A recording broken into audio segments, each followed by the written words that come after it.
नेते नव्हते यांच्यासाठी. अजितदादा यांच्यासाठी एक घरातलं व्यक्तिमत्व होतं, एक घरातली व्यक्ती होती. ती आज या जगातून गेलेली आहे. त्याच्यामुळे कुठेतरी या संपूर्ण नागरिकांचा रात्रभर झोपा नाही, अन्न पाणी नाही, आम्ही काय केलेलं नाही, काय नाही. आमच्या घरातलंच माणूस वारल्यासारखं. गावातला चुलीच पेटल्या नाही. नाही नाही, किती गर्दी, किती चक्कर येऊन फडाशी भारी तिथे सोडा ना. ती गावचा विकास संपला. नक्कीच अजितदादा गेले त्यासोबतच विकास सुद्धा संपला अशा पद्धतीची भावना भूमिका हे व्यक्त. लाडक्या बहिणी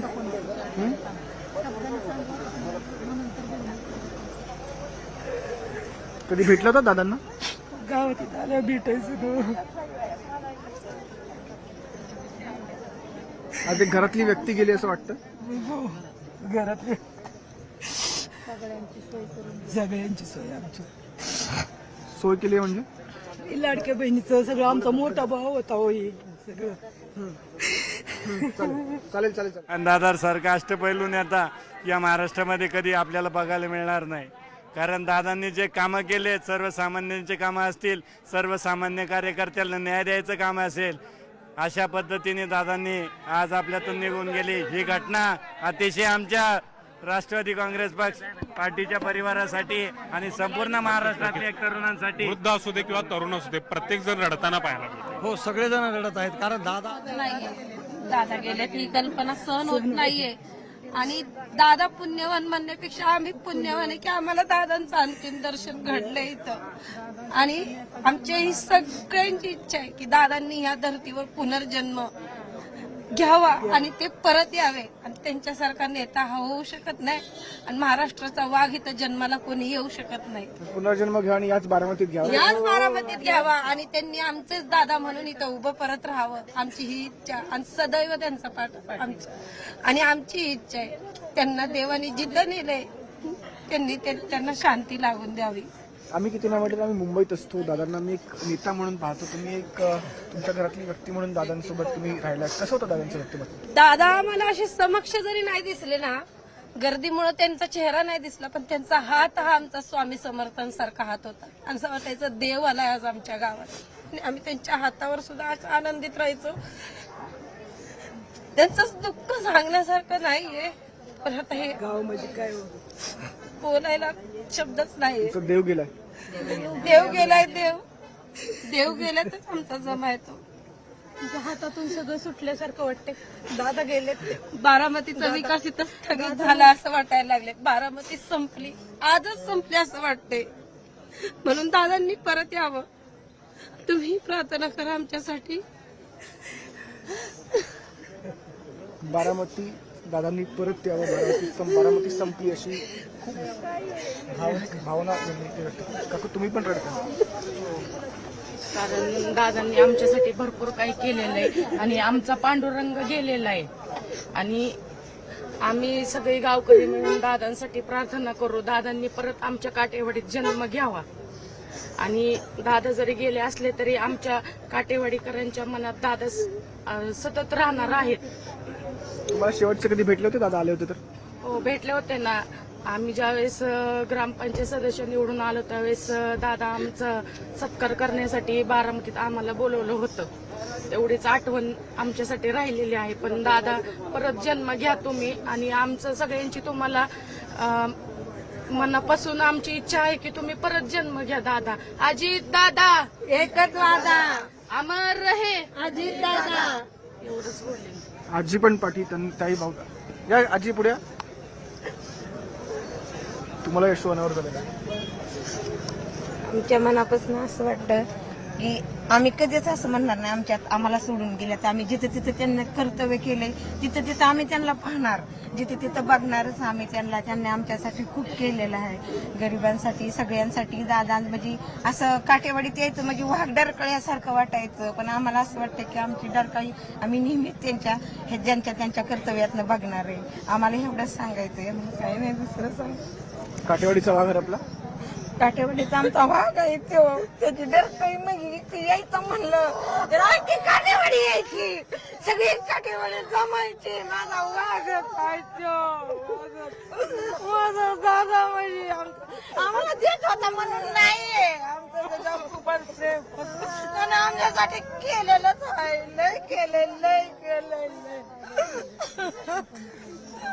आमच्यासाठी त्याने घ्यावं, पुन्हा जन्मंत असला हो आमचा भाऊ.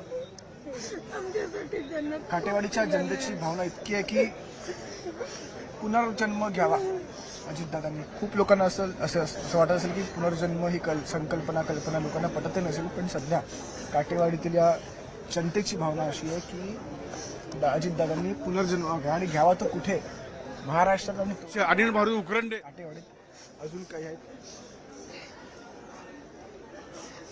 वय 77 असल्यामुळं, गर्दी जास्त असल्यामुळे धक्क्यामुळं जरा त्रास व्हायला त्यांना.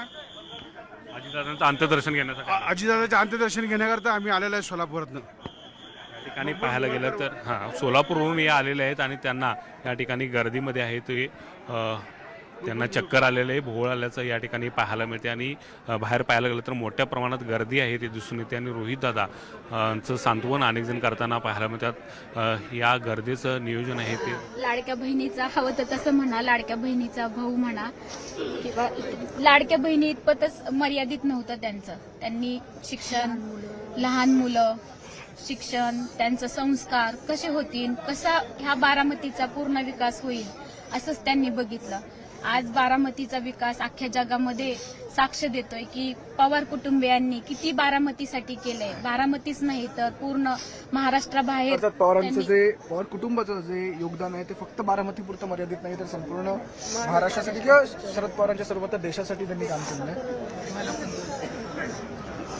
आपण पाहतोय अजून काही महिला. एक मिनिट, आपण यांच्याशी जरा संवाद साधू. काकू बोला.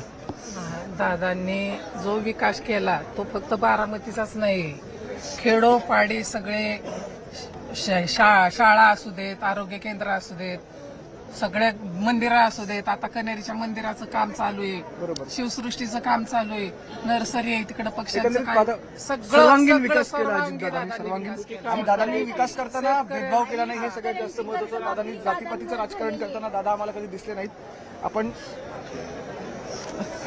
बांधावर काही काकू बस झालं का दर्शन? झालं की दर्शन झालं, पाया पडलो आम्ही, आम्हाला काय दिसलं. आता तर मला दिसतील का तरी दादा, तू आपलं कुठं गेलं तरी आम्हाला दादांचं लय आधार वाटत. आम्ही लय दादांचं जेव्हा कुठं जायचो आम्हाला काय वाटत नव्हतं. आता आम्हाला दादा दिसतील का कधीतरी, नाही. वाघ गेला तुमचा, आमचं सगळं गेलं. आम्हाला काय शिकत सुचत आहे बोलायचं. मला नाही काय दादांनी काय दिलं बारामतीला? आपले सगळे झालं दिले, आपल्याला आधार होतात. दादा होतात कुठे गेलं तरी आम्हाला काय वाटत नाही. दादांची जेव्हा आपल्या गावचं दादा, आम्हाला कुठे गेलं तरी दादाच म्हणायचं. दादाच्या गावचे, साहेबाच्या गावचे म्हणायचं. ही ओळख होती या लोकांची की आम्ही कुठचं तर आम्ही दादांच्या गावचं. काकू घेतलं दर्शन? दर्शन पण घेतलं, राखी बांधायला कधी भेटली नाही म्हणून लागची राखी पण वाहिली दादांना मी. दादांसाठी बोलायला माझ्याकडे शब्दच नाही. मी दादांसाठी काय बोलू ते मला स्वतःला समजत नाही. बोला बोला. मी काय बोलू ते शब्दच नाही सांगितलं ना मी. दादांसाठी मी लाचची राखी वाहिली. मला पुढल्या वर्षी राखी बांधायला भेटणार नाही म्हणून मी राखी वाहिली. मी राखी घेऊन आलती सकाळी येताना. मी राखी वाहिली दादांना? हो, राखी वाहिली मी दादांना. आमच्या सगळ्यांचा भाव होता, लाडक्या सगळ्या बहिणींचा भाव होता दादा. दादांमुळे सगळ्या महिलांना आधार होता. दादांसाठी काय बोलू? गेले नाहीत, आमच्या हृदयात आहेत दादा. आमच्या हृदयात आहेत दादा, गेले नाहीत. आपण पाहतो की आमच्या हृदयात आहेत दादा. दादा गेले नाहीत, आमचा भाऊ होता. आणि खूप जास्त भावनिक वातावरण सध्या इकडे आहे आणि सगळ्यांची एकच इच्छा आहे की अजितदादांनी परत यावं,